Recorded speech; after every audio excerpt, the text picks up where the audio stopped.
Hey everybody, Chef AJ here, and today we are going to go bananas. I love using bananas in desserts, especially when I'm not using dates for sweetness. Again, the fruit, the whole fruit, and nothing but the whole fruit is all you need to make a delicious dessert. I know, because I was a pastry chef for 5 years. The executive pastry chef at a Los Angeles restaurant wasn't even vegan, and that's all they used was fruit. But when you're using bananas, they've got to be really ripe or they just won't be sweet enough. So this is about perfect. And now I'm going to freeze the ones that I have left for banana ice cream at a later time. But what I'm going to make now is strawberry bars. This is not my recipe. I did change it a little bit, maybe quite a bit even, depending on how you look at it, but it was a Forks Over Knives. It is a wonderful Forks Over Knives recipe from their annual meal plan. And that's a wonderful plan, by the way. I have it, I use it. They have terrific recipes. You can customize it. No soy, no nuts, no wheat, no gluten. So this was a recipe that they had, and I made it, and it was fabulous. Not that it needed improvement, but I changed it a little bit just because I'm a pastry chef and I like to make things, a little bit maybe more cake-like and a little more fruity. So I don't have exact measurements because I don't know with bananas. They just, I could say 4, I could say 6. It just depends how big they are. So I'm going to use the 6 that I see here right now as a start. And I'll do measurements as we go along because I know people want them, but truthfully, I never use them unless I'm actually baking a cake, which is almost never.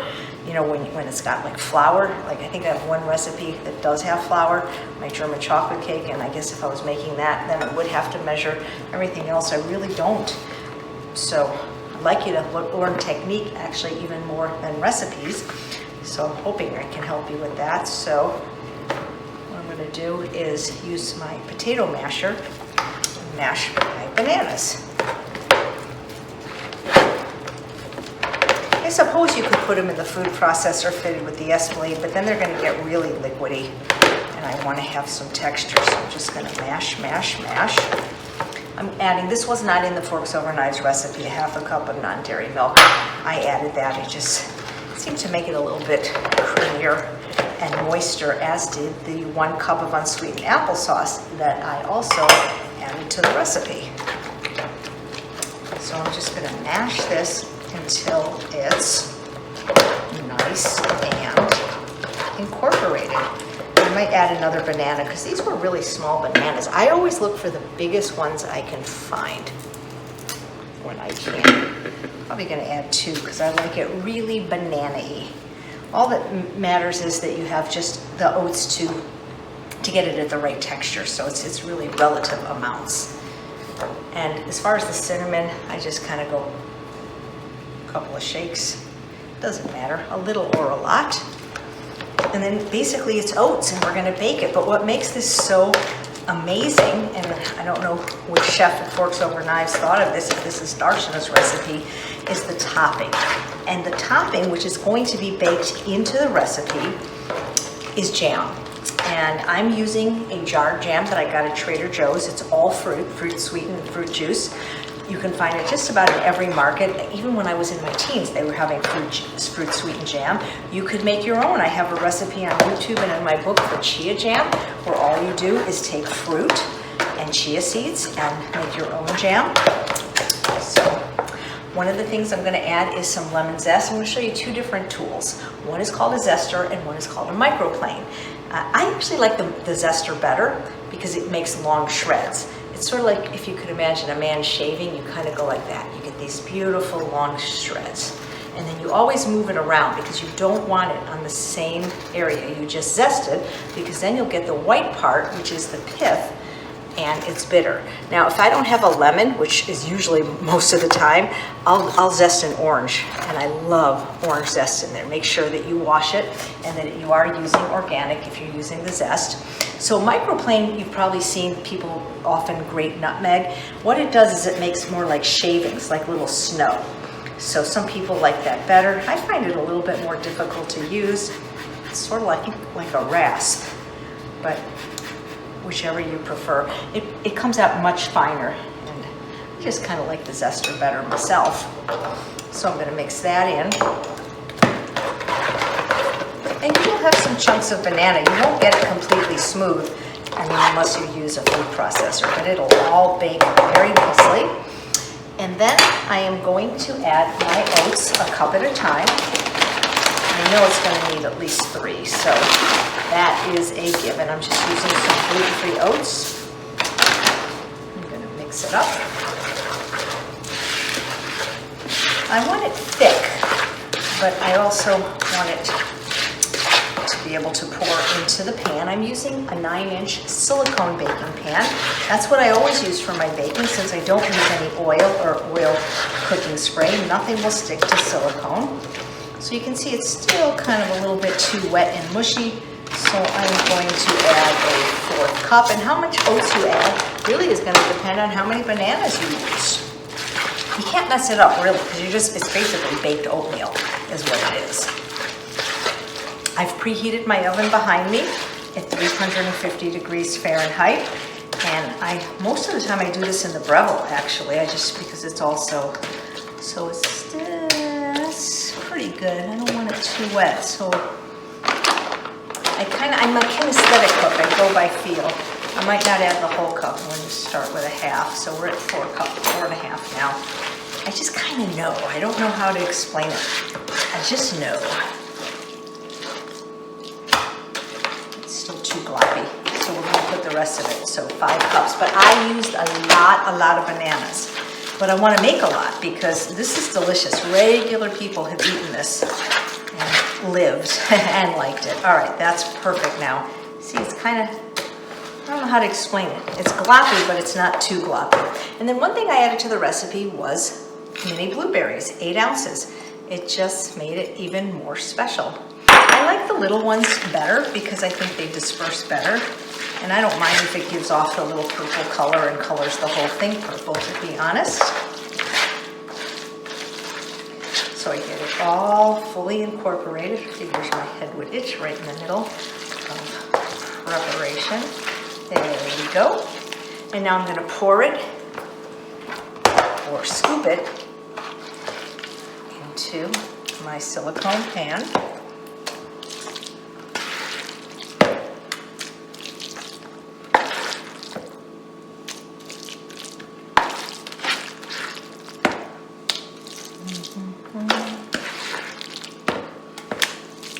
You could eat this right now. It's just oats and fruit.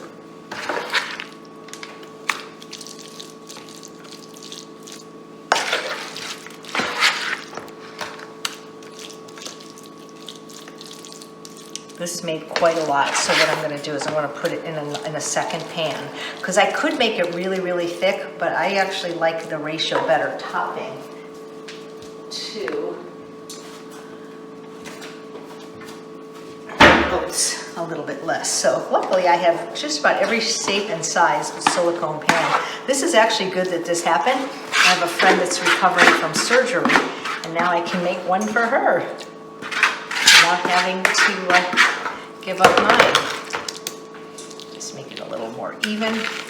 You know, I never worry about anything in the kitchen because the motto of my culinary school was, it's not what you can make, it's what you can fix. And almost everything can be fixed except for, well, too much salt really can't, and I think too much pepper either. That's why I like people putting their own spices in at the table. There we go. So now this made 2. Okay. So, Trader Joe's jam comes in blueberry, it comes in raspberry, and it comes in strawberry. So for this one here, I'm going to use the strawberry, and I'm going to use 2 jars because I like a lot of topping on it. And it kind of turns into like a glaze when you bake it. And sometimes I make little stripes, like I'll do 1 stripe of strawberry and 1 stripe of blueberry, make it look really pretty. I've done apricot. I've mixed the jams, and you're just going to spread it over the top.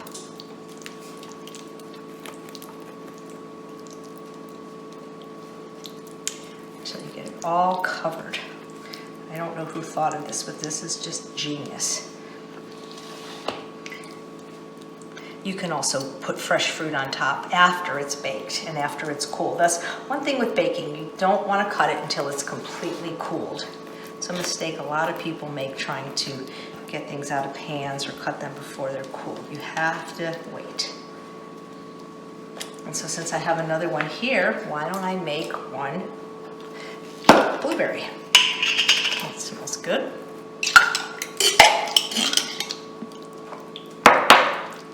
Yeah, let's use the whole jar. This is the best part, the topping. Yum. Then you cut, after it's cooled, you cut them into squares. And they're so good. All right, so there we go. So now I'm gonna pop them both into the oven. 35 minutes.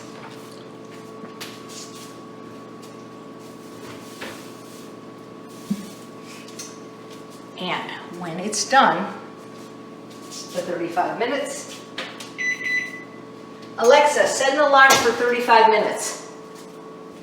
35 minutes, starting now. I'm going to turn the oven off and I'm going to leave it in there with the oven cracked to cool. And then when they're completely done, I'll show you what they look like. So please wait until it's completely cool before taking it out of the oven. And like I said, I love these silicone pans because nothing sticks to it. You can just plop the whole thing out. Look how beautiful that is. You can put it on a plate. It's like a heart. It's not like a heart. It is a heart. Actually, I'm going to give this one to my friend. I'll turn it this way so you can see it. He just had surgery, and then these I'll keep for myself. Usually I cut them into about 16 slices. You can cut them into more or less. I usually do half and half.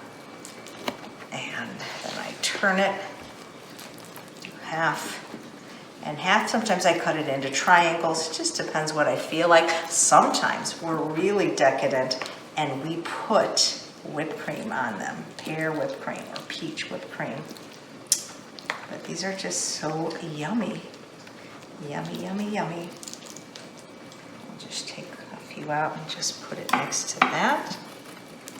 I like the ones that have the most jam. I like the center cuts.